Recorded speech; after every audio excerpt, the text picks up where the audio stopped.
la venia de ustedes, entonces comenzaremos con la ponencia del doctor Ernesto Álvarez Miranda. Muy amables por la invitación y con el saludo especial al señor vicerrector y al propio amigo Hugo Neira. Procedo rápidamente, Hugo Guerra, perdón, a plantear mi tema, que se refiere, a pedido del propio ingeniero Bao, se refiere esencialmente a la estabilidad constitucional. Quiero empezar indicando lo siguiente. La Revolución Inglesa de 1688 genera una guerra civil muy fuerte,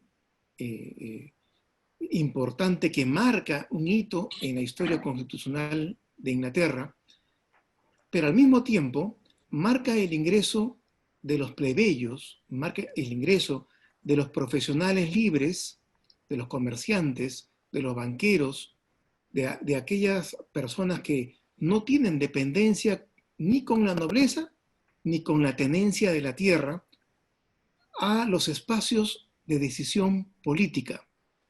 Dicho en sencillo, las clases medias ingresan al final del siglo XVII en la política de Inglaterra y luego con la Revolución Norteamericana en 1786-87 ingresan a la política de Estados Unidos. Las clases medias entran a los espacios de decisión política un siglo después de Inglaterra en Francia. Los franceses se demoran un siglo después. Las clases medias son entonces las que producen lo que hoy en día denominamos estabilidad constitucional, entendida como una democracia liberal que se rige con un Estado de Derecho y que presenta una serie de valores y principios propios de la democracia y de la Constitución. Esto también puede ser expuesto de una manera filosófica, si se quiere. Los valores que impregnan nuestro régimen constitucional no son diferentes que los que motivaron la Revolución Inglesa, los que motivaron la Revolución Norteamericana y los que motivaron la Revolución Francesa. A raíz de esas revoluciones es de que evolucionan esas sociedades, política, social y económicamente, hasta convertirse en las sociedades estables que hoy en día son. Entonces, por definición, de lo que estamos hablando cuando mencionamos la estabilidad constitucional, no es otra cosa que, en primer lugar, que las clases medias asuman, dominen el escenario político en una sociedad, que el tema de la propiedad y el tema de la innovación empresarial, innovación tecnológica, innovación educativa, sea el sustento diario de un régimen político que se debe presumir dinámico, social y económicamente hablando. El Perú, entonces, cabe la primera pregunta. El Perú, que aspira a una estabilidad constitucional, ¿tiene estabilidad económica? ¿Presenta los rasgos sociológicos, económicos, políticos para aspirar a una estabilidad constitucional? ¿O es que en realidad estamos en el proceso evolutivo que nos puede dirigir hacia ese objetivo? Obviamente es lo segundo. O sea, no podemos tener estabilidad constitucional si no tenemos estabilidad política. En los noticieros de la mañana hemos podido observar noticias, comentarios, reportajes sobre la continua confrontación política que existe en nuestra sociedad. Pero esta confrontación política no es solamente de personas, es también una confrontación que proviene desde la representación sociológica y económica del país. Un país como el nuestro, con un 70% de la economía informal. Significa de que el 70% de la población, directa o indirectamente, depende no de las leyes del Estado, sino depende esencialmente de mecanismos comunitarios de supervivencia, ya sea a través de iniciativas individuales, familiares o grupales. Significa que cuando hablamos de constitución, y hablamos que la constitución es un pacto social, político y económico que nos garantiza estabilidad porque todos estamos de acuerdo con ese pacto, con esas condiciones, estamos hablando de que un 30% suscribe ese pacto. El 70% permanece ajeno, marginado o automarginado, porque su presencia al interior del Estado y al interior del sistema jurídico que involucra a ese Estado no garantiza la supervivencia de su familia ni la supervivencia de su comunidad. Para sobrevivir, emplean otros mecanismos, aislándose del Estado. Por eso entonces observamos que cuando un Estado, al inicio de la pandemia, al inicio de la emergencia, intenta tímidamente trazar una estrategia para poder enfrentar al virus, diversos grupos sociales no tardan en reaccionar porque se ven impedidos de trabajar al no poder salir a la calle. Encontramos que el Estado se ve, a diferencia de los europeos, se ve impedido de subsidiar a las familias porque la inmensa mayoría de peruanos no tiene una cuenta de banco.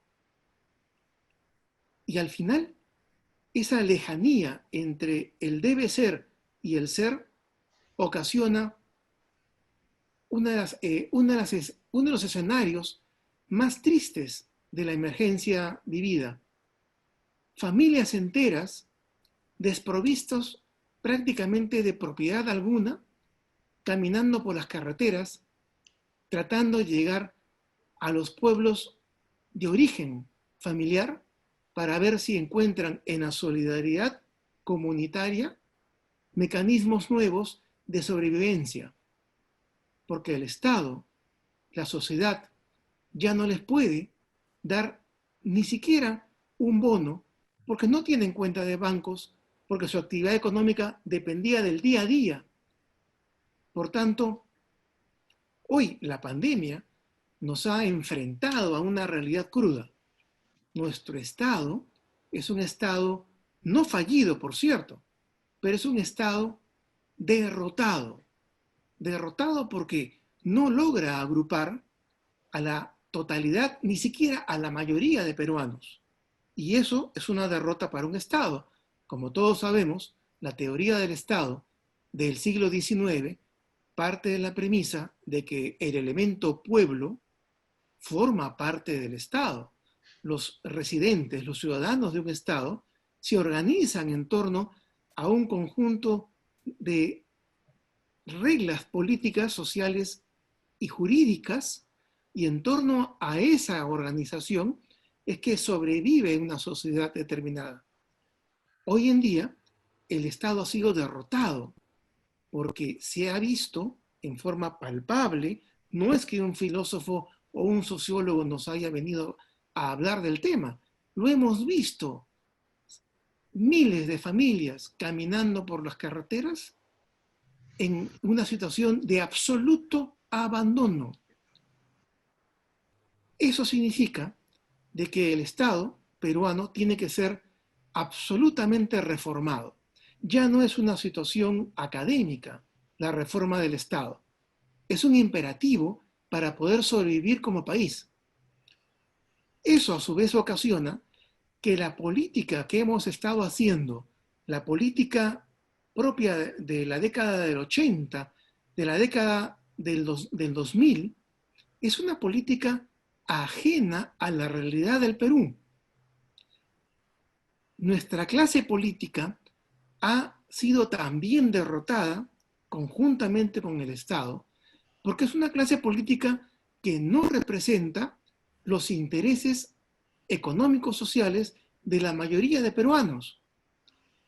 Y no es un dicho marxista que busque la revolución social o la revolución socialista, sino es un hecho también probado.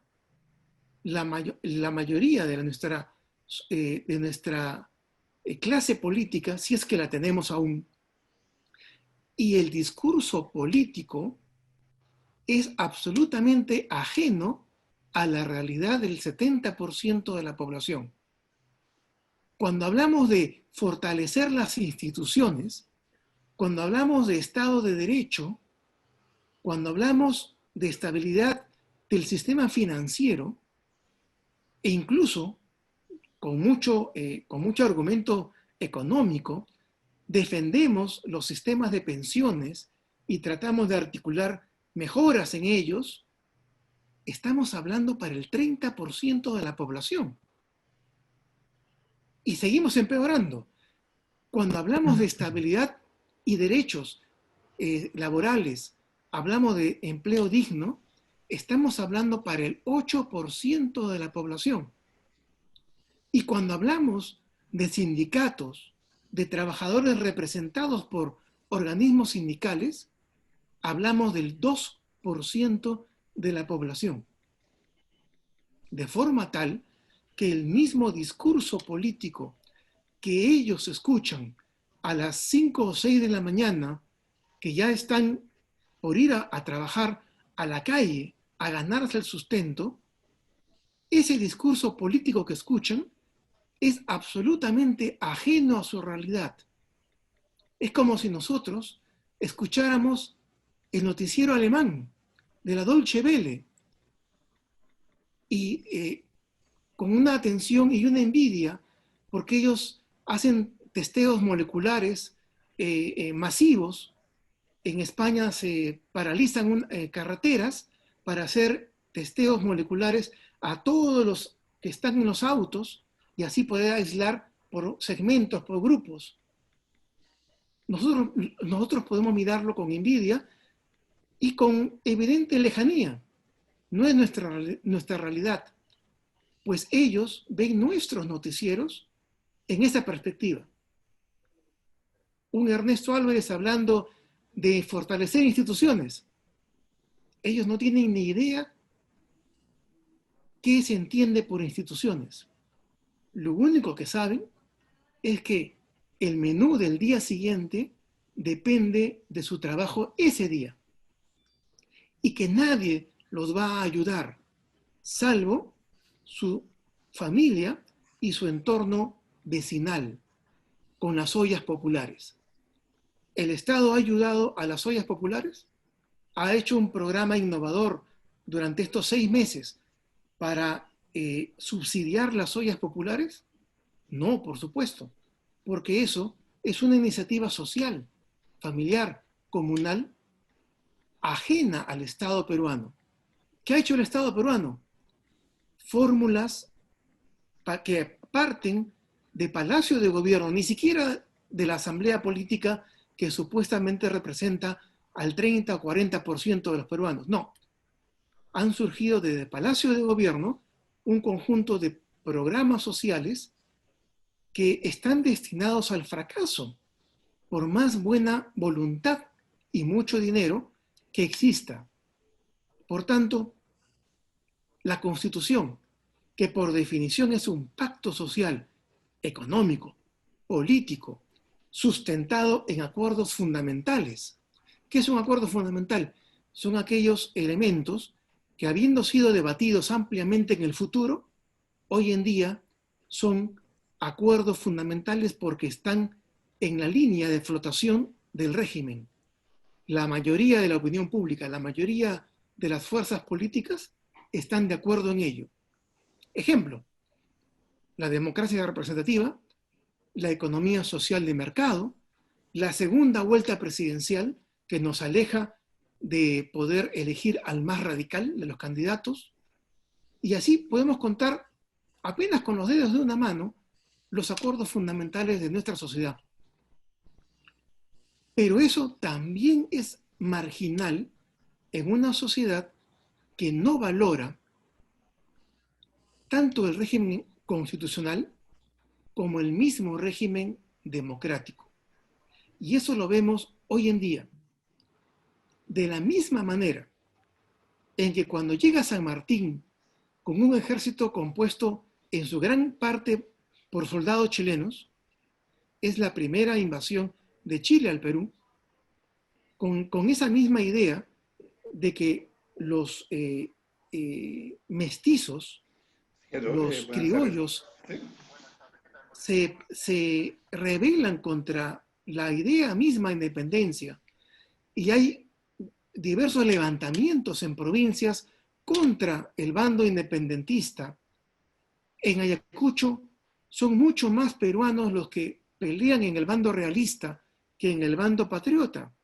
Y hay una guerra, la guerra de Iquicha, que en 1826 sacude la Sierra Central peruana porque los indígenas, los mestizos, los curacas se resisten a la idea de independencia.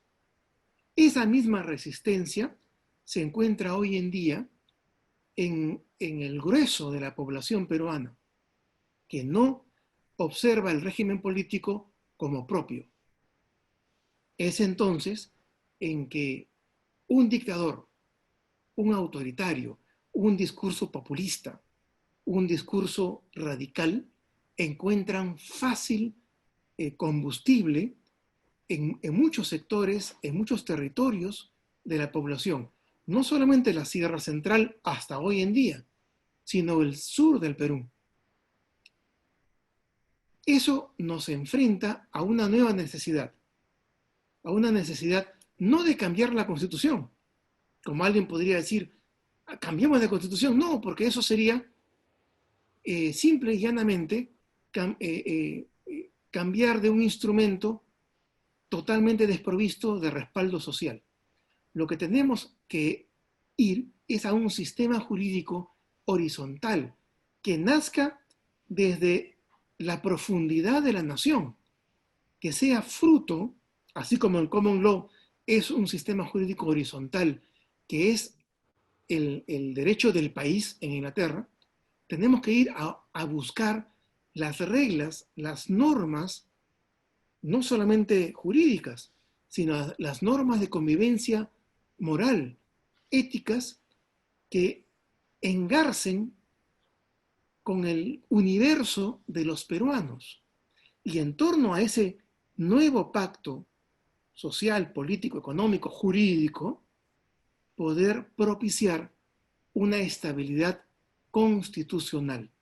Mientras tanto, solamente estaremos haciendo parches para Lima, parches para las principales ciudades de las regiones, pero siempre estaremos expuestos a los radicales, a los populistas, a los autoritarios, como ya se demostró en la democracia más sólida y fuerte de Latinoamérica, que era Venezuela.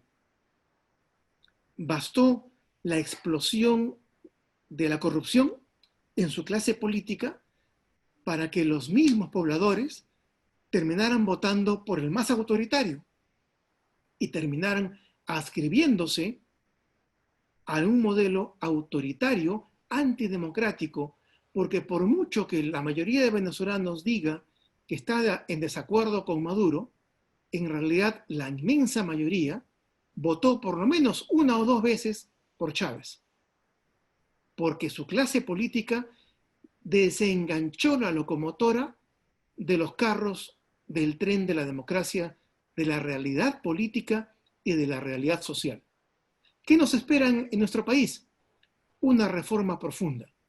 No nos esperan elecciones, no nos esperan maquillajes, no nos esperan reformas puntuales, que son simplemente para mejorar lo que ahora existe.